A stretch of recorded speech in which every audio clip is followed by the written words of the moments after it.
নমস্কার বন্ধুরা। বন্ধুরা, আপনি আপনার কাস্ট সার্টিফিকেট অর্থাৎ এসসি, এসটি, ওবিসি যে সার্টিফিকেটে অ্যাপ্লিকেশন করেছেন না কেন, সেই কাস্ট সার্টিফিকেট অ্যাপ্লিকেশন করার পরে সেই অ্যাপ্লিকেশন যদি সাকসেসফুল হয়ে যায়, তো সাকসেসফুল হওয়ার পরে যদি আপনি আপনার কাস্ট সার্টিফিকেট হাতে না পান বা কোথাও খুঁজে পাচ্ছেন না, অঞ্চল বা বিডিও অফিস সব জায়গায় ঘুরে ফিরে দেখছেন, কোথাও পাচ্ছেন না আপনার কাস্ট সার্টিফিকেট, তো কী করে সেই কাস্ট সার্টিফিকেট আপনি আপনার হাতে পাবেন? তো বন্ধুরা, আমি আজকে এই ভিডিওয়ে আলোচনা করে দিচ্ছি। তো বন্ধুরা, ভিডিওটি ভালো লাগলে অবশ্যই লাইক শেয়ার করবেন এবং সাবস্ক্রাইব করে আমাকে সাপোর্ট করবেন, এবং অলরেডি সাবস্ক্রাইব হলে আপনাদেরকে অনেক অনেক ধন্যবাদ। বন্ধুরা, প্রথমত আপনাকে চেক করতে হবে আপনার অ্যাপ্লিকেশন সাকসেসফুল হয়েছে কিনা।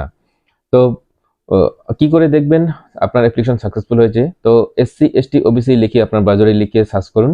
সার্চ করার পরে অফিসিয়াল যে প্রথম পেজটা আসবে সেটাই ওপেন করবেন। ওপেন করার পরে দেখবেন এখানে অ্যাপ্লিকেশন চেক একটা অপশন আছে, এখানে ক্লিক করবেন। অ্যাপ্লিকান্ট অপশনের ওখানে ক্লিক করার পরে এই অপশনটা আসে। অ্যাপ্লিকান্টের এখানে ধরে থাকুন বা ক্লিক করুন। ক্লিক করার পরে দেখুন অ্যাপ্লিকেশন চেক 3 নম্বরে অপশনটা, সেটা ক্লিক করলে এরকম চলে আসবে। তো এখানে আপনার যে অ্যাপ্লিকেশন নাম্বারটা, এখানে নাম্বারটা দিয়ে এখানে সার্চ অপশনটা ক্লিক করবেন। তো সার্চ করে দেখবেন যে আপনার কাস্ট সার্টিফিকেটটা হয়েছে কিনা বা অ্যাপ্রুভ হয়েছে কিনা। যদি অ্যাপ্রুভ হয়ে যায় তাহলে কিন্তু আপনার কাস্ট সার্টিফিকেটটা আপনি পাবেন, বা অ্যাপ্রুভ যদি না হয় তাহলে কিন্তু পাবেন না। তো আপনি যদি আপনার কাস্ট সার্টিফিকেট এখন হাতে পাচ্ছেন না অ্যাপ্রুভ হওয়ার পরেও, তো কি করে পাবেন? তো এখানে দুটো অপশন আছে। তো বর্তমানে যে সার্টিফিকেটগুলো বের হয় সেটা ডিজিটাল এবং অনলাইন থেকে ডাউনলোড হয়। সেটা কোনো পার্শ্ববর্তী অনলাইন ক্যাব বা আপনার কম্পিউটারে যদি থাকে সেখানে আপনি প্রিন্ট আউট করে নিতে পারেন। এবং প্রিন্ট আউট যদি আপনার সার্টিফিকেটটা না হয়, মোটামুটি ধরেন যে 2022 সালের মাঝখান অবধি, মোটামুটি মার্চ কি এপ্রিল এরকম মাসের আগে যে সার্টিফিকেটগুলো হয়েছে, সেই সার্টিফিকেটগুলো কিন্তু কম্পিউটার থেকে বা অনলাইন থেকে ডাউনলোড হয় না। সেক্ষেত্রে আপনি আপনার কাস্ট সার্টিফিকেট কিন্তু অনলাইনে ডাউনলোড করতে পারবেন না।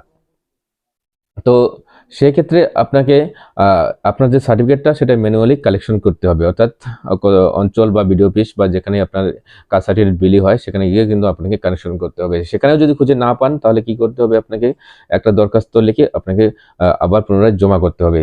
অর্থাৎ এখানে এখন কিন্তু ডিজিটাল, অর্থাৎ যে ডাউনলোড করে সার্টিফিকেটটা বের হয় সেই সার্টিফিকেট এবং ম্যানুয়ালি যে সার্টিফিকেটটা হাতে পাওয়া যায় সেই সার্টিফিকেট কিন্তু একই, কোনো পার্থক্য নেই।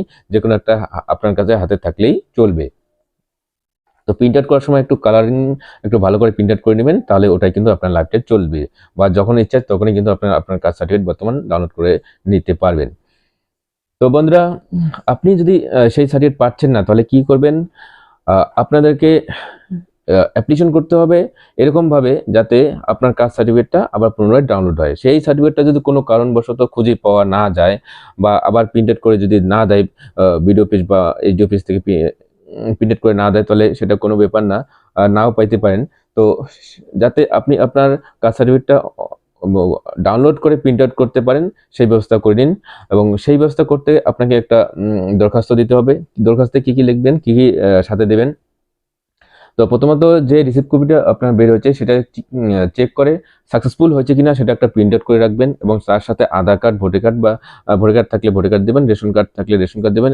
এই ডকুমেন্টসগুলো সাথে অ্যাটাচ করে দিবেন, অর্থাৎ সেই অ্যাপ্রুভ কপিটা এসসির যে বা কাস্ট সার্টিফিকেট যে অ্যাপ্রুভ কপিটা, সেই কপিটার সাথে আধার কার্ড, রেশন কার্ড এবং ভোটার কার্ড থাকলে ভোটার কার্ড এগুলা অ্যাটাচ করে দেবেন, অর্থাৎ একসঙ্গে জুড়ে দিবেন।